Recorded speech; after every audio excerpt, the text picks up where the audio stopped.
Oh, what is going on, guys? Ferk Devotin here, and today I'm going to do a little magic trick, and I'm going to do it on you. And what's going to happen is that you're going to be able to find out whether or not you are a bigot, and it's going to be really easy.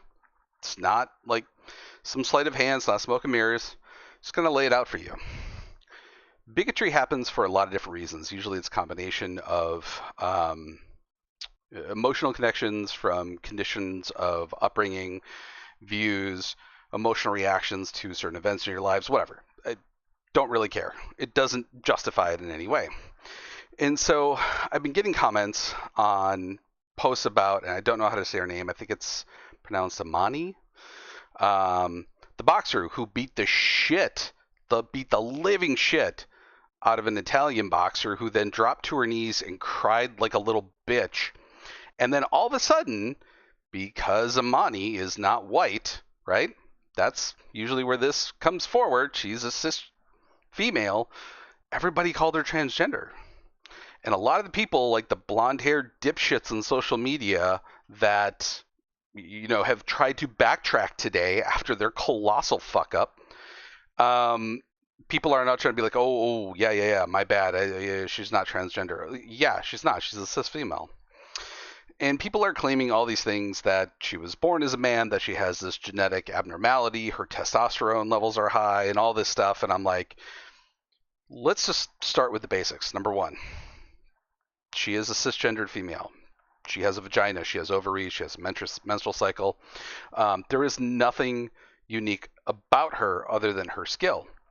Now, if you believe all of this, that she is somehow transgender or that she has an unfair advantage, I want you to do something for me. I want you to cite your source. And I want you to cite the source that shows that she was tested either genetically or testosterone in the comment section, because I still haven't seen it. I haven't seen a single source for this. This is pure, utter fucking bigotry.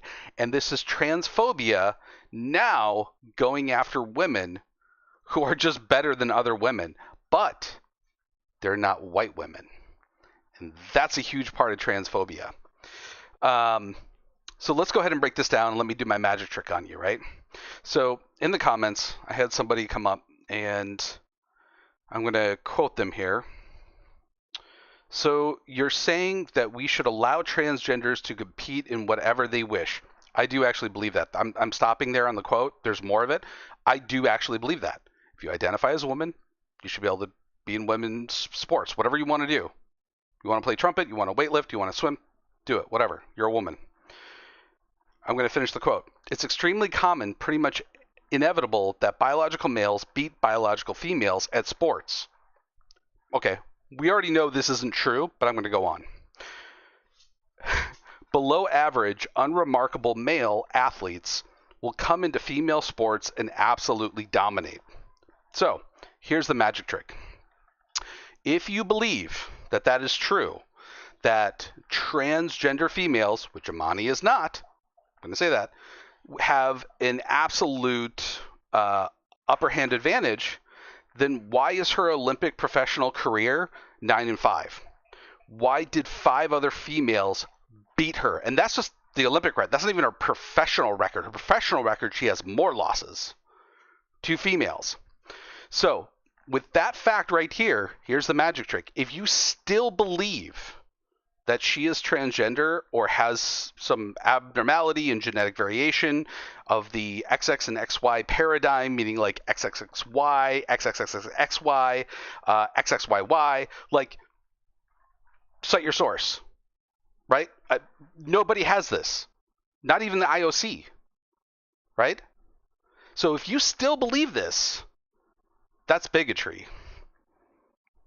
Now, it's via cognitive dissonance. It's still bigotry. Let's go on. Let's do another trick. So most people know who Leah Thomas is. And there. Oh, look at that, Karen. Look at that expression. This is what's wrong with white women in America.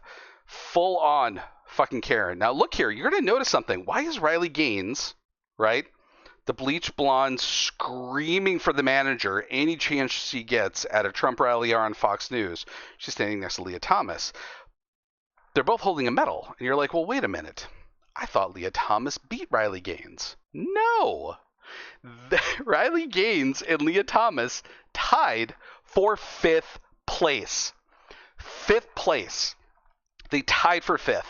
And that, for whatever reason, inside of this Karen's head, made her scream for the manager all the way to Fox News ever since. Now, Leah Thomas, again, has been beat by cisgender females. She is a trans woman. Woman nonetheless. So this idea has been falsified time and time again with transgender athletes.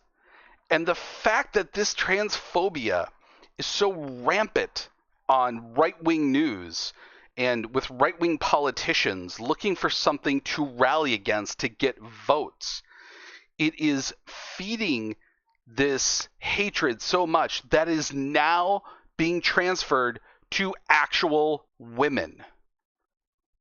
That is what this is doing.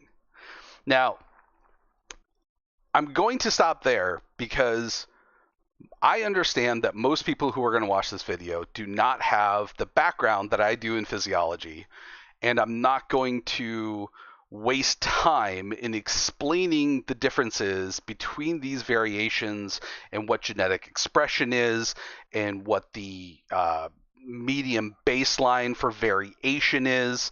I will link all this information for you. And if you genuinely want to understand how this affects people and how little it affects them, I will go ahead and post this for you. For everyone else, you might just be a bigot.